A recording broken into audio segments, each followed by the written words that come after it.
stormy night tonight, isn't it? It's nights like this that the corporeal and the spiritual worlds collide. I spend my life trying to find moments in history when the spiritual realms have entered ours. There was a time on the 4th of August 1577 in the reign of Queen Elizabeth I when such an entity entered our world from the spiritual realms. Sit down and listen to the tale of the beast of Bungay.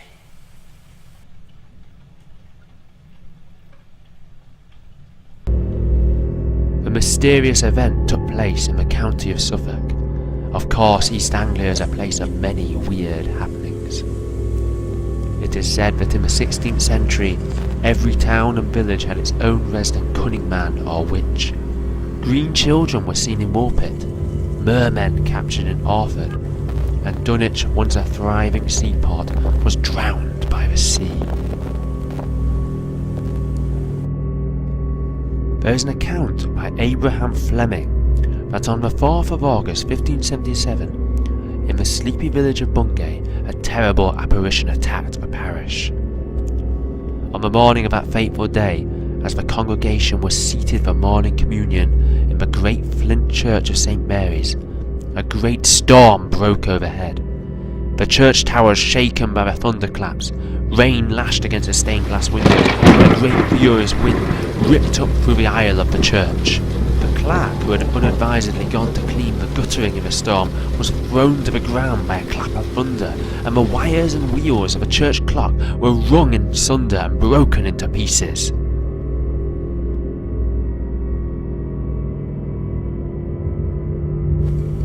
But not only that, but to the horror of all kneeling in the nave that day, the doors crashed open to reveal a gigantic black dog with blazing red eyes the size of saucers and snarling white teeth. The beast bounded down the nave of the church with furious hell-bent speed and set upon the people there, mauling and clawing any that fell in its path amongst the pews.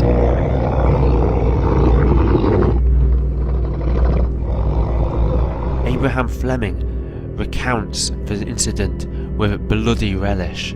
Running all along the body of the church with great swiftness and haste, the beast seized two people praying for mercy and wrung their necks of them both at one instant clean backward, so much that even at a moment where they kneeled, they strangely died. The dog then leaped upon another man and clawed at his back so savagely that he was shriveled and shrunk up like a piece of leather scorched in a hot fire, or as the mouth of a purse or bag drawn together with a string. Although he was injured so horrendously, he lived to tell the tale. With great speed, the howling beast then rushed from the church, leaving blooded carnage and destruction in its wake.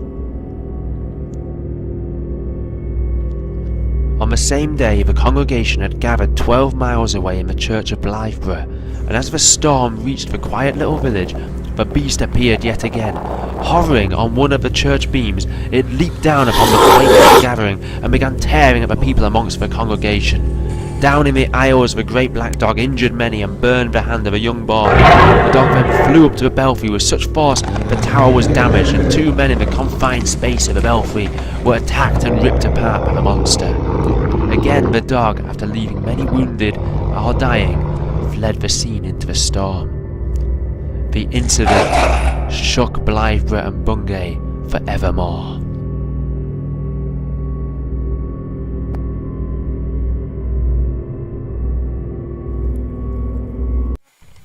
Even to this day, do the people of Bungay and Blytheborough fear the hound. On certain nights its howl can be heard across the hills, shrill and soul-piercing. It is said that it haunts the byways and is known as the Black Shuck, meaning the Black Devil, and if you are unlucky enough to catch a glimpse of its red fiery eyes, it is said that it is an omen of your own death. Some say that the Black Shuck is one of the hounds of the devil from the great Wild Hunt.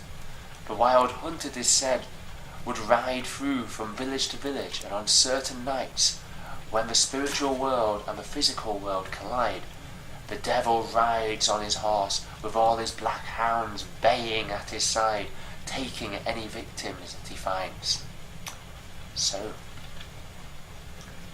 just think about that before you go out tonight on Halloween.